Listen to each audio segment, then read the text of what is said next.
Kasi buhaton na to kung makakita tag sa amin kung sa mga pang probinsya ang tawag sa amin is piho, no? Or sa English pa mirror. Pero akong pangutan na unsa man itong buhaton pag makakita tas tong kaugalingon. Mo natong istihan ka man episode. Hi, this is Owen, and this is Imoha Podcast. So atong istihan about sa atong mga kaugalingon, but before that atong paminahon kung kinsa atong mga sponsors. This episode is sponsored by Bunchlicious Food Hub and Refreshment. If you have a good taste and you're looking for a premium brand of milk tea, then visit Bunchlicious that is located in the Kong Central Square, San Isidro, Talisay City, Cebu. Or check their Facebook page that is available in our description.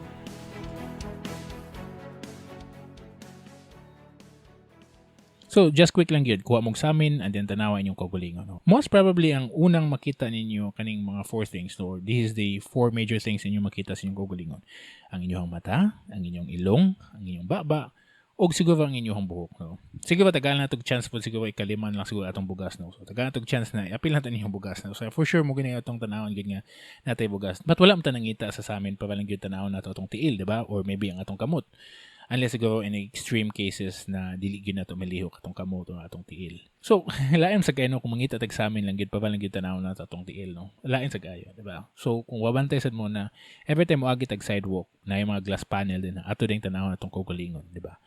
Or kung maybe naka sa mall no na naaday makakita ni kag sa amin, ato ding i-check atong mga itsura, di ba?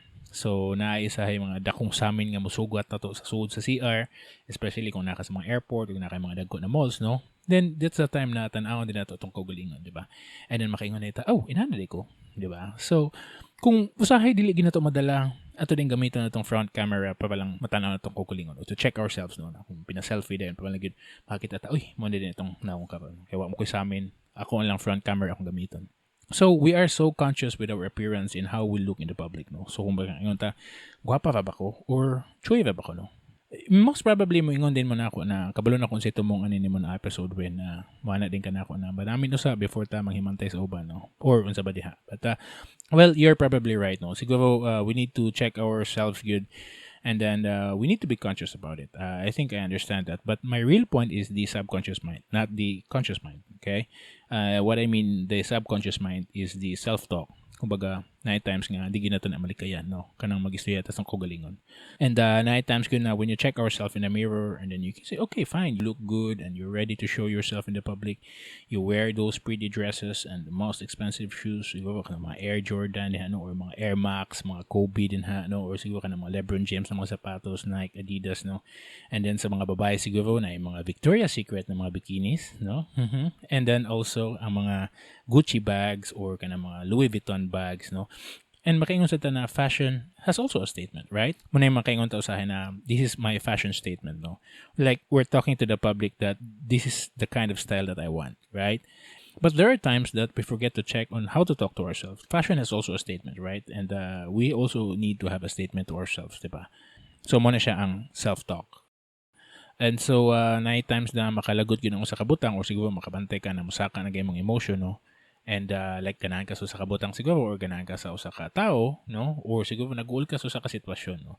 And nana din kay self-talk ana, no? And na kay repetition si mong kaugalingon and then automatic din na siya na magawas din na siya si mong kaugalingon. Usay di nakakabantay na, no? Maybe naka maligo ka or siguro nakay gibuhat then magawas din na siya na hunahuna nimo, no? And those are the things that you cannot check in the mirror, no? Or maybe you ask me na, is it really healthy or not? Then, I don't know. I'm not an expert of that field, but what I do know is that our brain is like software or an app, no? And then our body is like a computer. Dili ta ganahan nga mabirusan ang atong computer, di ba? And the virus comes in a different angle, no? And by the time na imong software na gani ang mga problema, then dili na mo gana ang imong computer, di ba? Kabantay gid mo na. And it's like your thoughts also, no? That if you have that negative self-talk, no? Then you're also feeding yourself in a negative state of mind. And then also it's the same way if you have that positive self-talk and you're investing yourself also into positive things. But dili sa nato malikaya, no? Na lagi mga negative things ginatong mahunaw-na, no? In some point, we're still human. Well, let's be fair na lang po nga, kung once gani magkahuna-huna kag mga negative gani, then just be negative in a positive way na lang, no? At least you're still feeding yourself to be positive in the long run, no? So, kung maka-create ng gani kag mga negative thoughts, then maybe it's time for you to mirror yourself by asking yourself also na, what you want in this kind of thoughts, diba? Kung may konta, asam kita padung ani ng mga negative thoughts, no?